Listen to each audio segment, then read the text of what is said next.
Welcome, everyone, to our regular weekday morning podcast on Kabbalah for Heretics with me, Yakov Leib HaKohain, leading you deeper and deeper into heresy, or at least I hope so.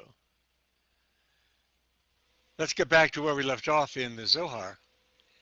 We're rapidly coming to a conclusion to Volume 4. Well, I shouldn't say rapidly. We are steadily coming to a conclusion of Volume 4. Rapidly, not so sure. We go slowly and thoroughly and deeply. We've only got about 25 more pages to go in Volume 4, but that could take us a year. So, in any event, we're finishing Volume 4, having gone through cover to cover Volumes 1, 2, and 3 over the past 30-odd years. Those of you who may be new, let me remind all of you, we have been studying the Zohar, volume by volume, cover to cover, page by page, over the past 25 to 30 years, every single weekday morning, with a few exceptions, such as my recent hospital stay of 2.5 months. But for the most part, every single weekday morning, we've given our progressive class on the Zohar. So all of you in the listening audience and my two technicians here this morning are participating in, I think, a rather unique and powerful project to go through the Zohar systematically, volume by volume, and to continue doing it until one is finished with all 5 volumes. That's a particular blessing. Let me find my place and let's get back to the Zohar, where we left off in volume 4.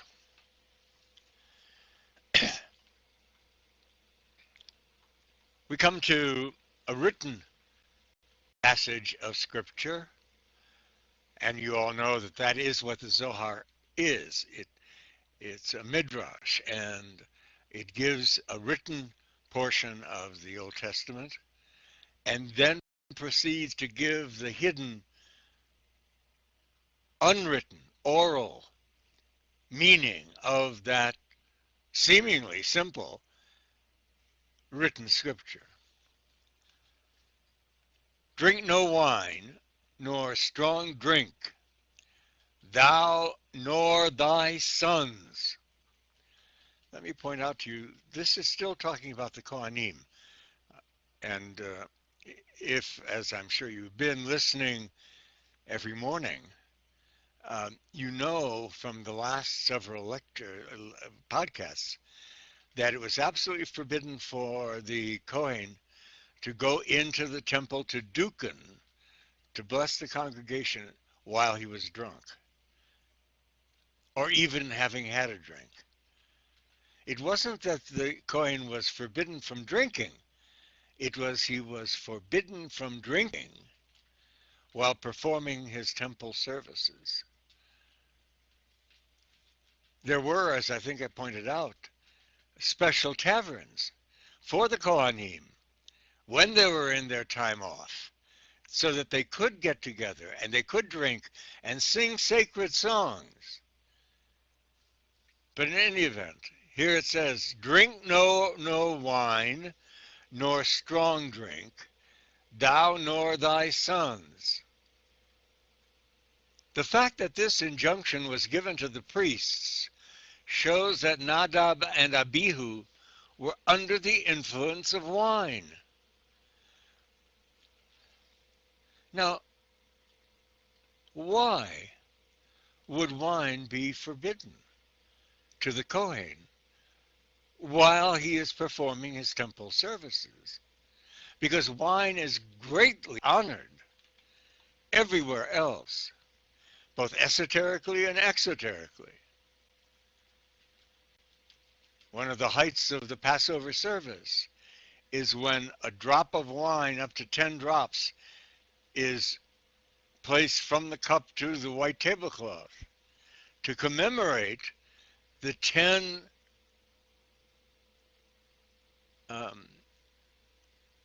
punishments of Egypt, the blood. Certainly in the New Testament, it's very much associated with holiness. But even in the Old Testament, not to the extent that it is in the New Testament, it is holy. In fact, among the ultra-Orthodox, about whom we're really speaking here, the wine must be kosher.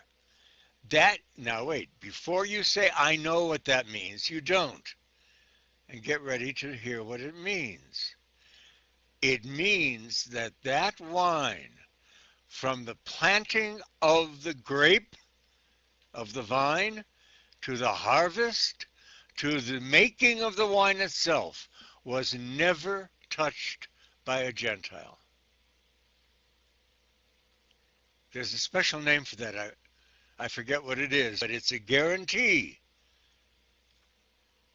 that that wine is ultra, ultra, ultra kosher. Never touched by a Gentile. Before we go off in a huff, thinking how arrogant the Jews are, let me remind you that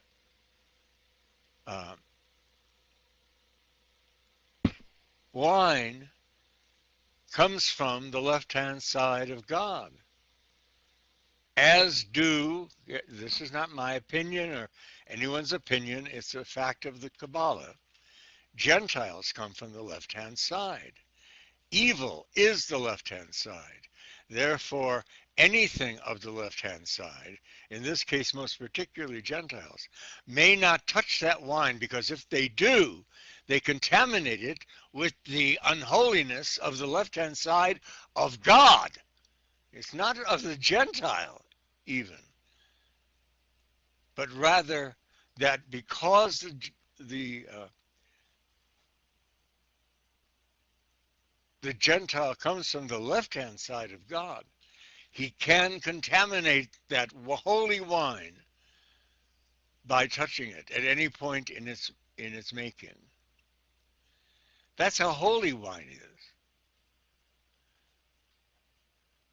The blessing over the wine is done at every table. Baruch atah Adonai Eloheinu melech haolam, borei peri hagofen.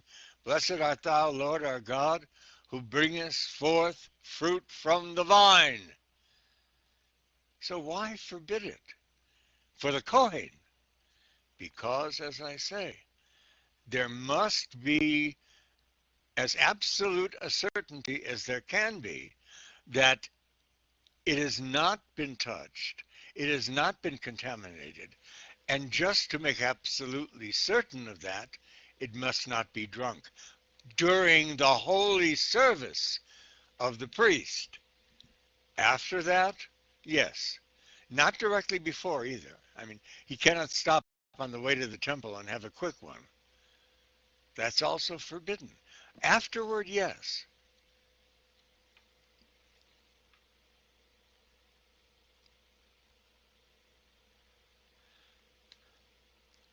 Drink no wine, nor strong drink, thou nor thy sons. Rabbi Yehuda said, the fact that this injunction was given to the priests shows that Nadab and Abihu were under the influence of wine. Rabbi Chia adduced here the verse, wine rejoiceth the heart of man, from Psalms. If, he said, the priest requires to be glad and smiling more than other men, and you'll remember that's a requirement of the priest, why is he forbidden wine, which actually creates joy and smiles? So the Zohar here raises a highly esoteric, arcane question about a seemingly simple passage of written scripture, and then proceeds to answer the why of it. The truth is that wine rejoiceth at first and saddens afterward, and the priest must be glad throughout. Now, a very simple yet profound explanation. It is true. If you're drinking wine, you feel cheerful and happy and so forth, but gradually you begin to feel depressed, and the next morning you'd for sure. So wine invites sadness as well as joy.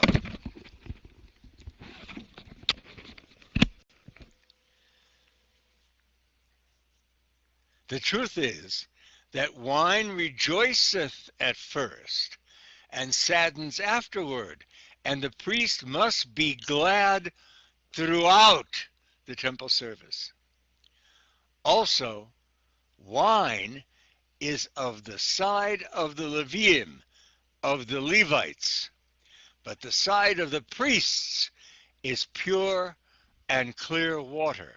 Now, just to remind you who the Levim are, the Levites, they are, for the most part, a clan of Israelites devoted to the service of the HaKohain.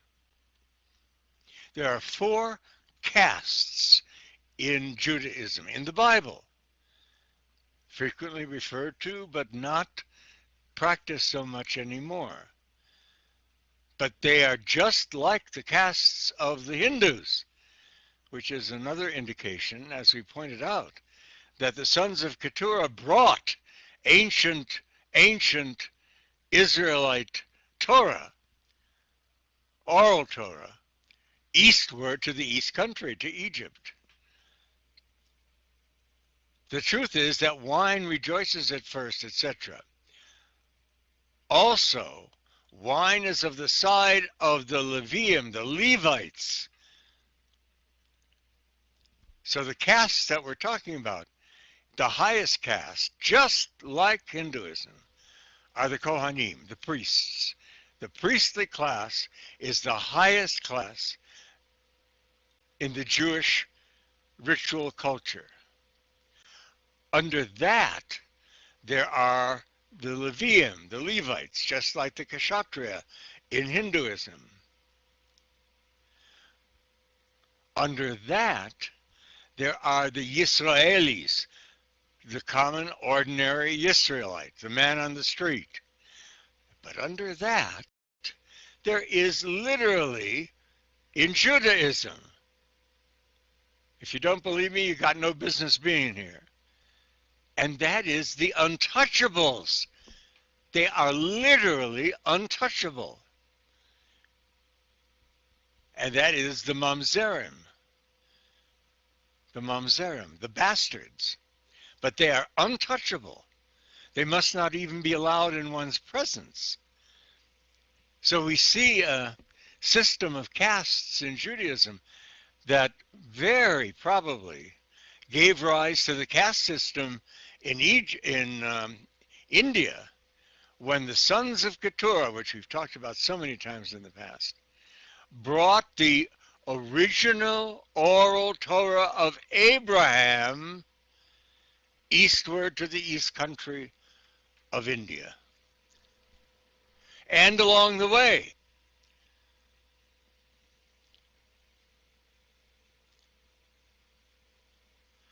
the truth is that wine rejoices at first and saddens afterward, and the priest must be glad throughout. Also, wine is of the side of the Levites, but the side of the priests is pure and clear water.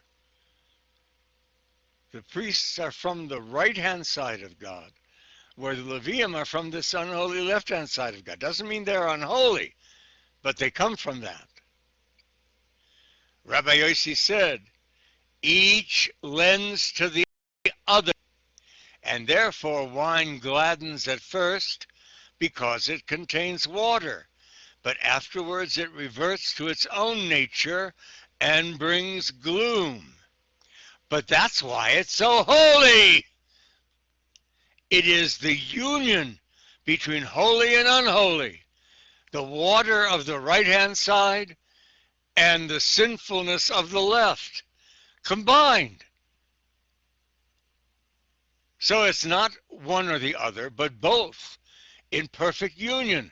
That is what makes it so holy. It is a perfect union of the two sides of God, wine is. Rabbi Abba said, wine, oil, and water issue from the same place. Water and oil, which are on the right-hand side, the side of chesed, the side of holiness. Water and oil, which are on the right, are taken by the priests, especially oil, which is joy, first and last. As it is written, quote, like the goodly oil upon the beard, upon the head, that ran down upon the beard, even Aaron's beard. We talked about this oil, I believe, in our last podcast. The use of oil is a metaphor. What it's really describing is sacred energy, eternal sacred energy. Because energy, get ready to hear something you think you know, but you've got to listen to carefully. Energy can neither be created nor destroyed. And only God can neither be created nor destroyed. So energy is God. And God is energy. And the oil being spoken of here is the energy that runs down from the topmost sephira, the brain, down through the body, nourishing all the other 9 sephiras.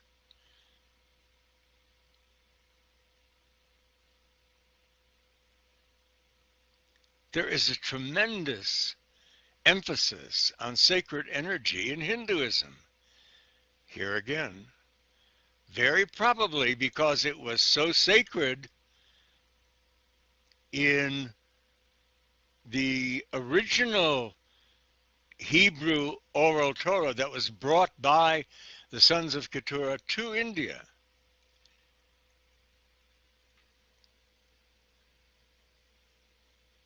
Like the goodly oil upon the head that ran down upon the beard, even Aaron's beard.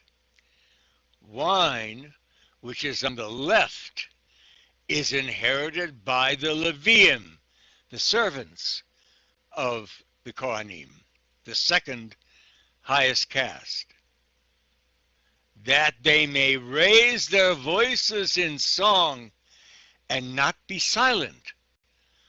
For wine is never silent, but oil is always noiseless. Because wine is never silent, but oil is always noiseless. The difference between them is this. Oil comes from the side of thought, which is always silent and unheard. Whereas wine, which is for raising the voice, comes from the side of the mother, Binah, the left-hand side. First time that it's mentioned that wine comes from the side of the feminine in God. Therefore the priest, when he entered the sanctuary to perform divine service, was forbidden to drink wine, because his service is carried out quietly. What the hell is this all about? Why all this hidden talk about silence and noisy?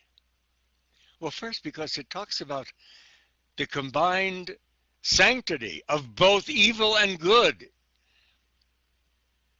in wine, and that the two sides of God are brought together in wine, yet it still comes from the side of unholiness. It comes from the fact that wine is never silent, but oil is always silent. You can drink a whole gallon of olive oil, and it's not going to make you more noisy, more vocal, more singing of songs and celebratory than if you didn't have the oil.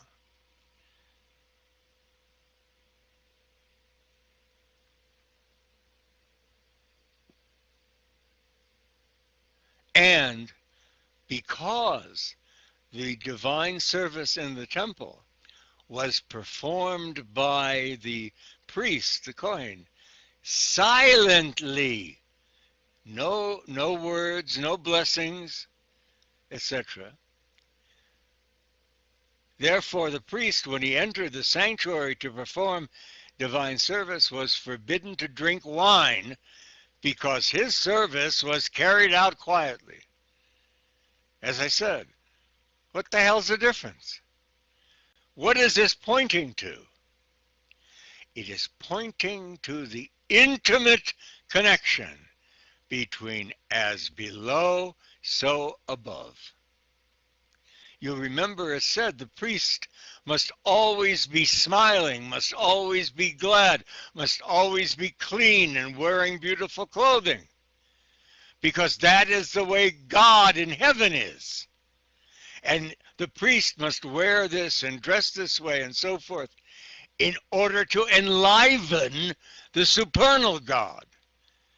By doing physical, theurgic things on earth, the priest absolutely affects God.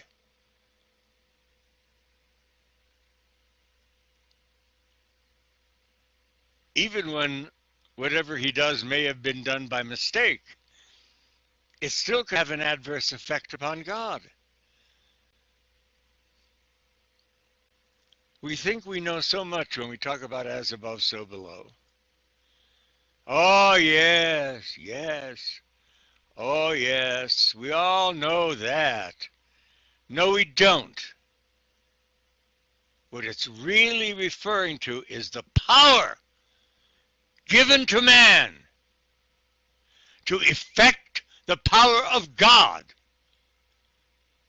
by physical action on the part of the Kohen. As below, so above. Therefore, by the way, if one asks the question, what is God like? Remember, man was created in God's image. Therefore, God is also in the image of man. Man is evil, contemptuous. So is God. Man is loving and holy. So is God.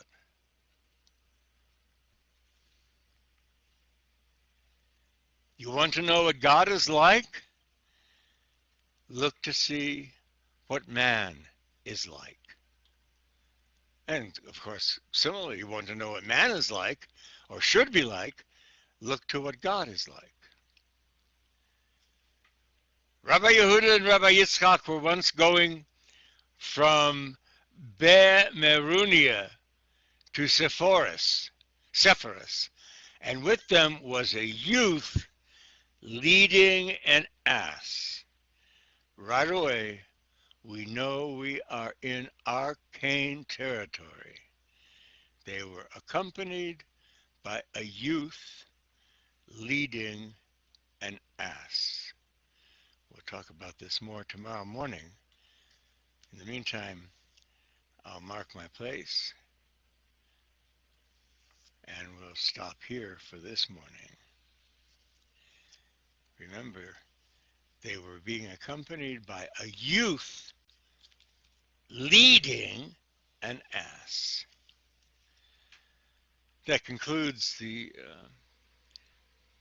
spoken portion of the podcast this morning.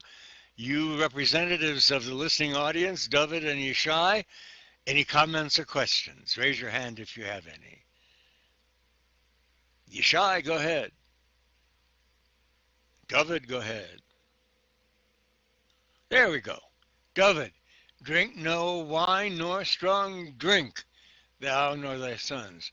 Why is he forbidden wine? The truth is that wine rejoiceth at first and then saddens. And the priests must be joyful throughout the service. Also, wine is of the side of the Leviim. The side of the priests is pure and clear water, for the priests must be unblemished so that they do not contaminate above. For wine is never silent, but oil is always noiseless. Oil comes from the side of thought, which is always silent, whereas wine comes from the side of the mother of the left-hand side. Therefore, the priest, when he entered the temple in service, must be carried out silently. Beautiful.